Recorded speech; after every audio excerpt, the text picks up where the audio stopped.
64व्या प्रजासत्ताक दिनानिमित्त 3000 महिलांचे शाकाहारी व मांसाहारी पाककृती स्पर्धेचे आयोजन मिलिंद काची मित्र परिवारातर्फे करण्यात आले।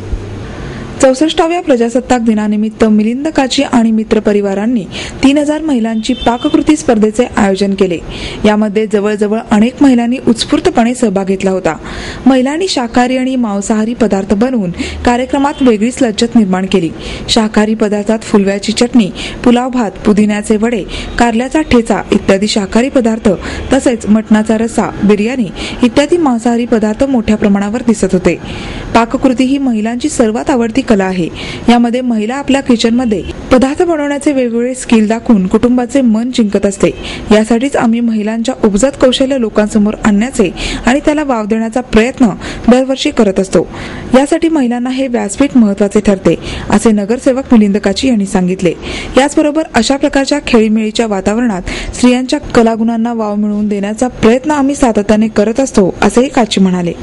मी पुणे महानगरपालिकेमध्ये नगरसेवक आहे। आज 26 जानेवारी प्रजासत्ताक दिनानिमित्त महिलांसाठी विविध प्रकारच्या आम्ही स्पर्धा दरवर्षी आयोजित करतो। यंदाच्या वर्षी महिलांचा उत्स्फूर्त असा प्रतिसाद या स्पर्धेमध्ये मिळालेला आहे।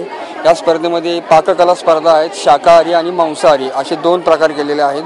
त्यात शाकाहारीमध्ये कडधान्य आणि तांदूळ यापासून बनवलेले पदार्थ आणि मांसाहारीमध्ये सुके आणि रश्श्याचे।